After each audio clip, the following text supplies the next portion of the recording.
अस्सलाम वालेकुम students, my name is Khurram Iqbal, computer lecturer, city college of science and commerce Multan.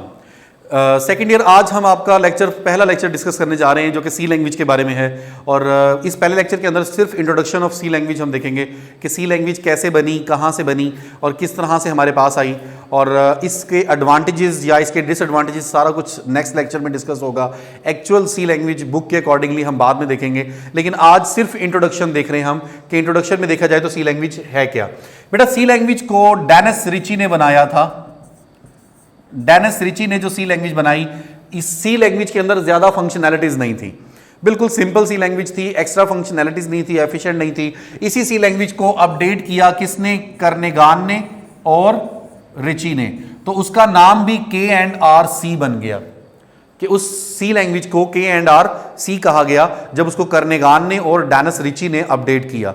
फिर इन दोनों के बाद इसी लैंग्वेज को आंसी ने एक्सेप्ट किया और आंसी ने इसी लैंग्वेज को अपडेट करके इसका नाम रख दिया आंसी सी। और इस लैंग्वेज के अंदर एक्स्ट्रा फंक्शन भी आ गए और इसके अंदर इसकी इसी लैंग्वेज के लूप्स को और पावरफुल कर दिया गया। इसमें कंट्रोल्स ऐड कर दिए गए।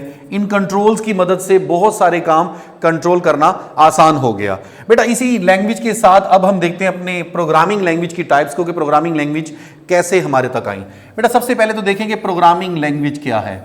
बेटा, प्रोग्रामिंग लैंग्वेज असल में सेट ऑफ वर्ड्स, सिंबल्स को कहा जाता है कि जिनके मिलने से एक कोड बनता है, एक इंस्ट्रक्शन बनती है। जैसे मैंने आपसे कोई काम कहना है, अगर मैं उर्दू जुबान में, इंग्लिश जुबान में कहूंगा तो आपको उसकी समझ, आपको वर्डिंग का पता है। मैंने जैसे आपसे कहा कि पानी लेकर आए, तो ये पानी लेकर आना आपके लिए एक इंस्ट्रक्शन है।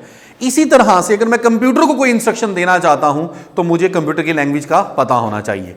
व्हाटएवर।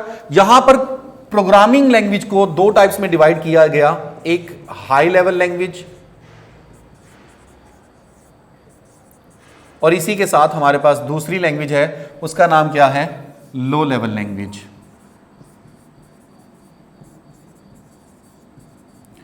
बेटा, हाई लेवल और लो लेवल के बाद लो लेवल को फर्दर दो टाइप्स में डिवाइड किया गया। लो लेवल लैंग्वेज में से एक टाइप आ गई, कौन सी? Machine language.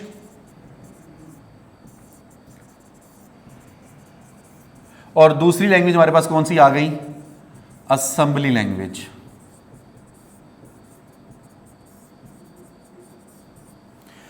असेंबली लैंग्वेज और मशीन लैंग्वेज। अब इन दोनों में से हम पहले मशीन लैंग्वेज को देखते हैं। मशीन लैंग्वेज क्या है? मशीन लैंग्वेज 11011 वाली लैंग्वेज है, जिसमें 1 और 0 में कोड होता है, जहां पर 1 mean on and 0 mean of. बेटा, ये ऑन और ऑफ की लैंग्वेज है, 111 और 1011 वाली लैंग्वेज। इस लैंग्वेज को हार्डवेयर लैंग्वेज भी कहा जाता है क्योंकि ये हार्डवेयर डायरेक्टली अंडरस्टैंड करता है। कहते हैं कि इस लैंग्वेज के अंदर जिसको प्रोग्रामिंग करनी है उसको डीप नॉलेज ऑफ हार्डवेयर आना जरूरी है। उसके बाद इसी लैंग्वेज को बाइनरी लैंग्वेज भी कहा जाता है। वजह, क्योंकि यहां पर देखिए तो बाइनरी मीन 2 और हमारे पास दो वैल्यूज हैं, एक 0 और एक 1। हम इसको बाइनरी इस वजह से कह रहे हैं। और फिर इसी लैंग्वेज को डिजिटल लैंग्वेज भी कहा जाता है क्योंकि डिजिट्स पर डिपेंड कर रही है। डिजिटल लैंग्वेज इस वजह से कहा जाता है 11011 की कॉम्बिनेशन से चलती है। जैसे फर्ज करें आपने 6 लिखना है, कंप्यूटर को 6 आपने अगर देना है तो उसका कोड ये है। अब इस कोड का आपको नहीं पता, 0110 ये 6 का कोड है। अगर आपने 5 का कोड देना है तो 010 ये 5 का कोड है। ये मुझे इस वजह से पता है क्योंकि हमने हार्डवेयर को थोड़ा सा रीड किया हुआ है। ये इंस्ट्रक्शन कंप्यूटर डायरेक्टली अंडरस्टैंड करेगा। So we can say that no need to translate. No need to translate कि इस लैंग्वेज को ट्रांसलेट की जरूरत नहीं है। ये लैंग्वेज कंप्यूटर डायरेक्टली अंडरस्टैंड कर रहा है, कोई ट्रांसलेशन की जरूरत नहीं है। इसी लैंग्वेज को, मशीन लैंग्वेज को जब 1 स्टेप हायर किया गया तो ये कौन सी लैंग्वेज बन गई? Assembly language. असेंबली लैंग्वेज के अंदर जाकर इस कोड को सैंबल्स में डिवाइड कर दिया गया, यानी यहां पर आकर सैंबल बन गए। इन्हीं सैंबल्स की वजह से इस असेंबली लैंग्वेज को सिंबॉलिक लैंग्वेज कहा जाता है। सिंबॉलिक लैंग्वेज इन सैंबल्स की वजह से कहा जा रहा है। और बेटा, जो कोड यहां पर 10111 में था और वो कोड वहां पर जाकर सैंबल में डिवाइड हुआ, उस कोड को नीमोनिक्स कहा जाता है। MNEMONIC। ये नीमोनिक्स है, इसकी प्रोनाउंसिएशन में एम साइलेंट हो जाएगा, आप नीमोनिक्स बोलेंगे, ठीक है, एम को आप यूज नहीं करेंगे। ये assembly language computer directly understand नहीं करता था। मैं नेक्स्ट पेज पर एक हेडिंग लिखने जा रहा हूं। इस असेंबली लैंग्वेज के लिए हमारे पास एक ट्रांसलेटर था जिसका नाम असेंबलर। मैं सिर्फ अभी इसका नाम लिख रहा हूं, बाद में इसको डिफाइन करूंगा। एक ट्रांसलेटर हमारे पास आ गया जिसका नाम क्या है, असेंबलर। हम असेंबलर से वापस अब बैक पर चलते हैं। यहां पर इंट्रोडक्शन चल रहा था हमारा, असेंबलर को बाद में देखेंगे। बेटा ये असेंबली लैंग्वेज के बाद, इस लैंग्वेज, दोनों लैंग्वेजेस के बाद फिर हम हाई लेवल लैंग्वेज की तरफ आए जिसको इंग्लिश लाइक लैंग्वेज कहा जाता है। इंग्लिश लाइक लैंग्वेज का मतलब कि यहां पर सारी का सारा कोड इंग्लिश में है, आपको इंग्लिश में लिखना होगा। जैसे लेट्स सपोज कि हम कोई इंस्ट्रक्शन देना चाह रहे हैं आउटपुट की, तो हम लिखेंगे प्रिंट या प्रिंट एफ। ये कोड है जो इंग्लिश फॉर्म में है। इनपुट लेनी है स्कैन एफ या सी इन, सी आउट, ये वो कोड है सारे जो इंग्लिश में है। तो इन कोड्स को याद करना हमारे लिए आसान है। तो उसके बाद बच्चे अगर देखा जाए तो इसी इंग्लिश लैंग्वेज को भी कंप्यूटर डायरेक्टली अंडरस्टैंड नहीं करता, और हमारे पास दो पाथ हैं जिससे हम इसको समझा सकते हैं हाई लेवल लैंग्वेज। एक पाथ हमारा जाएगा किससे, कंपाइलर से होकर, और दूसरा पाथ हमारा जाएगा किससे, इंटरप्रेटर से होकर। तो हमारे पास दो और नाम आ गए, एक का नाम कंपाइलर और एक का नाम इंटरप्रेटर। इनको बाद में देखेंगे, वापस आ रहे हैं। अब इसको थोड़ा सा ओवरव्यू देख लें। मेरा बेटा यहां पर देखिए, हमने मशीन लैंग्वेज को देखा, 11011 की लैंग्वेज कंप्यूटर डायरेक्टली अंडरस्टैंड कर रहा है। इससे हम वन स्टेप हायर हुए, असेंबली लैंग्वेज की तरफ आ गए। असेंबली लैंग्वेज क्या है, सिंबॉलिक लैंग्वेज है। नीमोनिक्स किसके कोड को कहा जाता है, इसको समझने के लिए कंप्यूटर को ट्रांसलेट करना पड़ेगा। हमारे पास ट्रांसलेटर आ गया, असेंबलर। उसके बाद हम हाई लेवल लैंग्वेज को देखें तो इंग्लिश लाइक लैंग्वेज है, कंप्यूटर इसे भी नहीं समझता।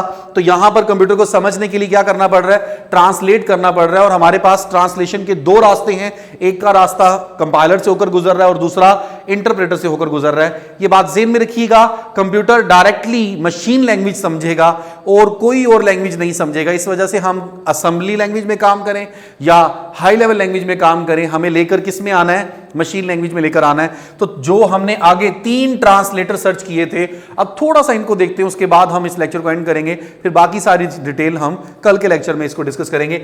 असेंबलर क्या है, assembler is a translator which is used to translate assembly language. Simple इसकी लैंग्वेज की ट्रांसलेशन है कि असेंबली को किस में कन्वर्ट कर देगा, मशीन लैंग्वेज में। कंप्यूटर क्योंकि मशीन लैंग्वेज समझता है तो हम मशीन लैंग्वेज की तरफ, असेंबलर की तरफ से आएंगे। कंपाइलर क्या है, कंपाइलर भी ट्रांसलेटर है। ये क्या करेगा, ये हाई लेवल लैंग्वेज को ट्रांसलेट करेगा किसमें, मशीन लैंग्वेज में। अब यहां पर एक बात देखने वाली है, ये इंटरप्रेटर भी क्या कर रहा है, हाई लेवल लैंग्वेज को ट्रांसलेट कर रहा है किसमें, मशीन लैंग्वेज में। बेटा जब एक ट्रांसलेटर हमारे पास आ गया जो कि हाई लेवल लैंग्वेज को मशीन लैंग्वेज में ट्रांसलेट कर रहा है, फिर हमें दूसरे की जरूरत क्यों पड़ी, क्योंकि इनका काम करने का तरीका अलग है। इन दोनों के काम करने का तरीका अलग है। ये काम कर रहा है एज ए होल, यानी सारे के सारे कोड को एक ही बारी में कन्वर्ट करेगा, और ये काम कर रहा है लाइन बाय लाइन, या आप स्टेटमेंट बाय स्टेटमेंट भी कह सकते हैं। जैसे फर्ज करें आप टेस्ट कर रहे हैं, आपने अपना टेस्ट मुकम्मल किया, फिर आपने टेस्ट मुझे सबमिट किया, मैंने फिर एज ए होल आपका सारा टेस्ट एक ही एफर्ट में चेक किया, इसे हम कहेंगे एज ए होल चेकिंग।